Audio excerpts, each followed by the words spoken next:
മനോരമയുടെ ഇന്നത്തെ ഒരു ബെഡായി വാർത്ത നോക്കണേ. വഴിക്കടവ് പഞ്ചായത്തിലെ അനന്തുവിന് ജീവൻ നഷ്ടപ്പെട്ട വിഷയവുമായി ബന്ധപ്പെട്ട് മുഖ്യമന്ത്രി ഫോണിൽ വിളിച്ച് മന്ത്രി AK ശശീന്ദ്രനെ ശകാരിച്ചു അത്രേ. എങ്ങനെ?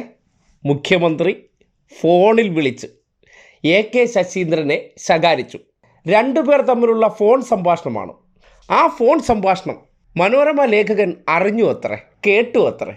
നിലമ്പൂരിൽ നിന്നൊരു പ്രധാനപ്പെട്ട വാർത്ത ഈ സമയത്ത് വരുന്നത്, നിലമ്പൂരിൽ 15-കാരൻ പന്നിക്കണിയിൽ പെട്ടുമരിച്ച സംഭവത്തിൽ വനം മന്ത്രിയുടെ ഗൂഢാലോചന പ്രസ്താവനയിൽ മുഖ്യമന്ത്രിക്ക് അതൃപ്തി എന്ന ഒരു പൊളിറ്റിക്കൽ വാർത്തയാണ് ഇപ്പോൾ വരുന്നത്. AK ശശീന്ദ്രനെ വിളിച്ച് മുഖ്യമന്ത്രി അമർഷം അറിയിച്ചു. പ്രസ്താവന ഒഴിവാക്കേണ്ടതായിരുന്നുവെന്നും ഉപതെരഞ്ഞെടുപ്പ് കാലത്ത് മുന്നണിയെ മന്ത്രി പ്രതിസന്ധിയിലാക്കിയെന്നും മുഖ്യമന്ത്രി ശശീന്ദ്രനോട് പറഞ്ഞു എന്നാണ് വിവരം. പന്നിക്കണിക്ക് പിന്നിൽ UDF എന്നായിരുന്നു വനം മന്ത്രിയുടെ പ്രസ്താവന. ഇതിന്റെ വിശദാംശങ്ങളുമായി BL അരുൺ അല്ലേ ചേരുന്നത്? നമുക്കറിയാം ഈ ഒരു പ്രസ്താവന മന്ത്രി എന്തുകൊണ്ടാണ് നടത്തിയത്. മന്ത്രി UDF-ൽ നിന്നൊരു ഏറ് വരുന്നതിന് മുമ്പ് അത് തടയാൻ വേണ്ടി ചെയ്തതാണ്. പക്ഷെ ഇതിപ്പോ ഇന്നലെ അത് സംഭവിച്ചു. വളരെ പെട്ടെന്ന് MV ഗോവിന്ദൻ അത് ഏറ്റെടുക്കുകയും ചെയ്തു. പൊടുന്നേരം അത് ഏറ്റെടുത്തു എന്നുള്ളതാണ്. അപ്പോ രണ്ട് കാര്യങ്ങളാണ് എനിക്കറിയാനുള്ളത്. ഒന്ന്, ഈ വിളിച്ചിട്ട് എന്തൊക്കെയാണ് പറഞ്ഞത്? കാരണം ഇങ്ങനൊരു പ്രസ്താവന ഉണ്ടാക്കിയ പൊല്ലാപ്പ് ചെറുതൊന്നുമല്ല. രണ്ട്,